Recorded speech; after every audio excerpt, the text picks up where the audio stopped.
Kaysee Gregorio asks for an apology over the character of Dyoga girl who recently caused too much anger from bashers.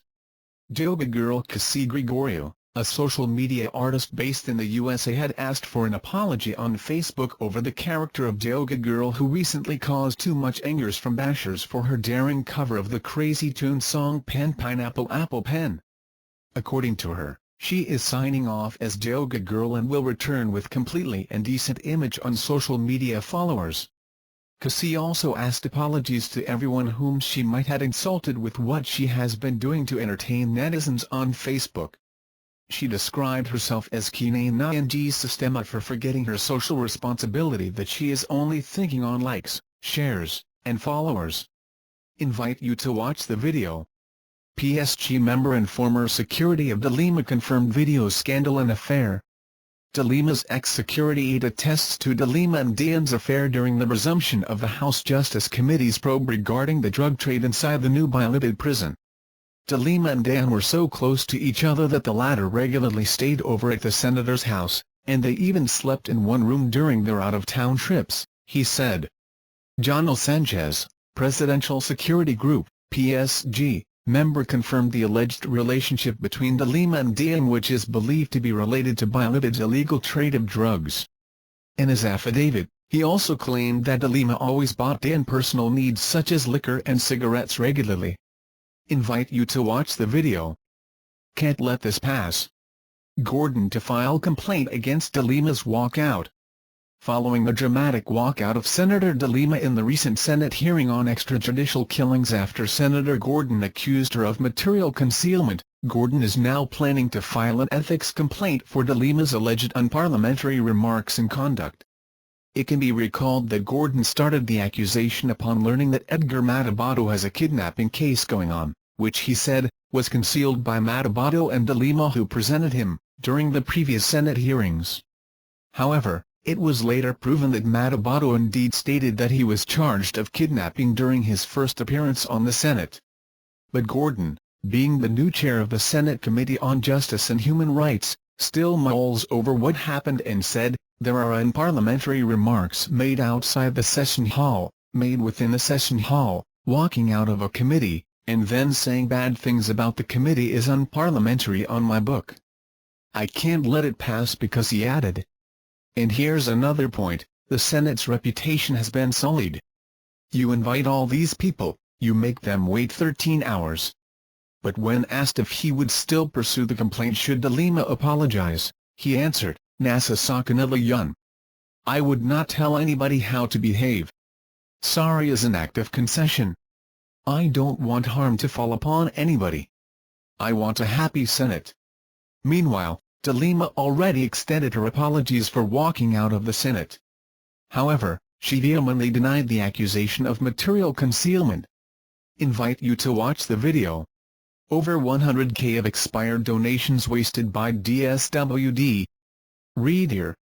The Department of Social Welfare is under fire today after they allegedly buried expired goods which haven't been distributed as donations. Among these goods were sacks of rice and other various relief goods. The donations were disposed at Brgy. Candari, Dumaguete City, Negros Oriental. Regional Director of DSWD NIR Shalin Maria Lucero ordered that the tally of the buried goods be made public to the media. According to the reports, the donations had been expired last June 2 but have only been disposed recently, September 2. DSWD's excuse? They still had to coordinate with Dumaguete City's Environment and Natural Resources Office, ENRO, the Department of Health, DOH, and the Commission on Audit, COA. Below is the breakdown of goods.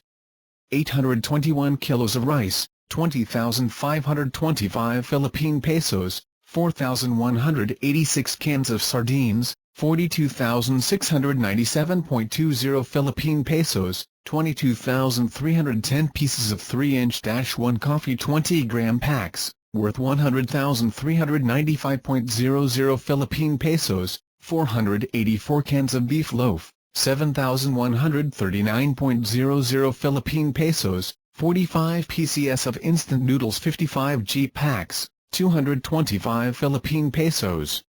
The list totals into an estimate of 170,981.20 Philippine pesos. Meanwhile, DSWD Secretary Judy M. Tongluwalo apologized for the incident as it only reached her last October 2. She also promised that it will never happen again. Invite you to watch the video. PNP Chief: War on drugs winning, but I'm tired. The government is winning the war against illegal drugs, with more people now saying they feel safe in their neighborhoods during the first 100 days of the Duterte administration, according to Director General Ronald De La Rosa of the Philippine National Police. De La Rosa said the PNP's anti-illegal drug campaign to dismantle drug supply not only at the street level but also at the higher echelons of society had the support of most people. I'm very proud to say that despite all the criticisms and noises, extrajudicial killings and summary killings, accusations against me and the PNP, things like that, still we face our mission with more courage because I know that we are working for the people, the PNP chief said. Advertisement. He said he had been going around Metro Manila and nearby provinces to ask people if they felt safe in their communities, which used to experience high crime rates. He admitted though that the campaign had also taken its toll on his well-being. I feel it's already 3 years, taking a heavy toll on my body. I feel very tired, he said. He cited the 720,000 drug users who surrendered and 22,000 others who were caught in by-bust operations since July as proof that extrajudicial killings were not a recourse in the drug campaign.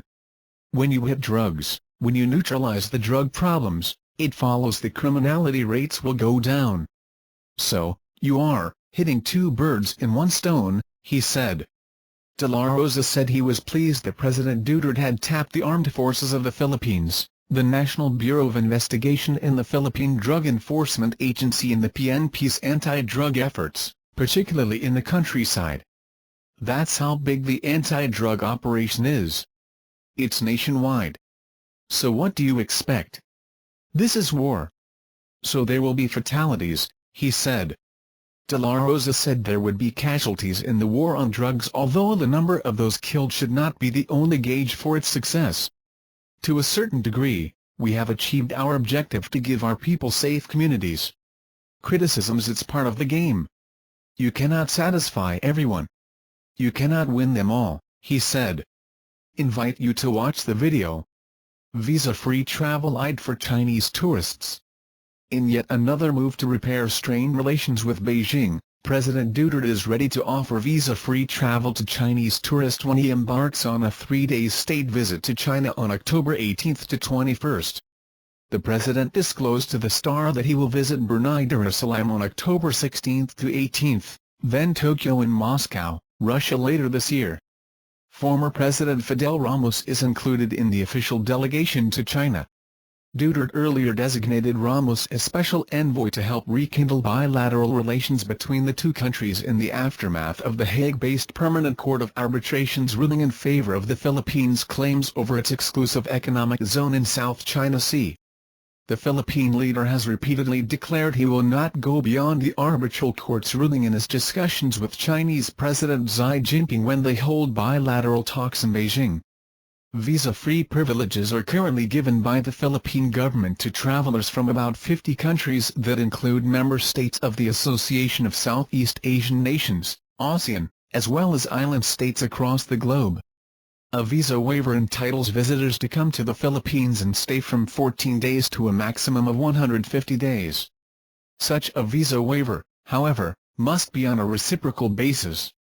This would necessitate Beijing to extend the same visa-free privilege to Filipino travelers to China. According to data from the website of China National Tourism Administration, the Philippines ranked 11th in top source travel markets of China, with more than 1 million arrivals, up 3.7% from 2014. The top 3 destinations of Chinese tourists are Hong Kong, Macau and Taiwan. Last year, Chinese arrivals in the Philippines reached 490,841, or 24.28% higher than the 394,951 recorded arrivals in 2014. They occupied 4th spot with 9.16% share of the market. From January to July this year, There were 422,801 accumulated arrivals from China, good for a third spot with 11.95% of the market share. The grant of visa waiver, the president pointed out, would enable the Philippines to capture a huge chunk of Chinese tourists going abroad driven by the vigorous growth of China's economy. However, Duterte acknowledged concerns over possible adverse impact on the country's security, especially with the number of Chinese drug lords arrested here and other China-based criminals who may take advantage of such visa-free privilege. This, he said, was why he confronted Chinese Ambassador Zhao Jianhua about this concern. I asked the ambassador himself, "Are you trying to destabilize my country with these drugs?" He assured me they in China too have serious problems with drugs and are doing the same campaign to stamp them out, the president said. China offered to help and build a drug rehab, he added. The president's concerns were apparently officially relayed to Beijing, with Chinese Foreign Ministry spokesperson Zhang Shuang addressing the issue in a press briefing in China last September 29. We stand ready to have anti-drug cooperation with the Philippines and formulate a common action plan for it, Zhang said. The Chinese government is resolute in cracking down on drug crimes.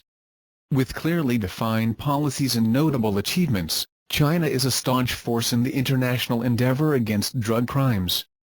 The president explained this was why he cannot intercede in the cases of convicted Filipinos facing the death penalty in China for drug offenses.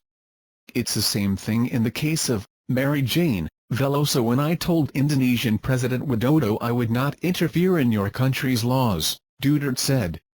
The possible grant of visa-free privilege to China is being eyed after the president was informed about the problem of an estimated 300,000 Filipinos working illegally in China.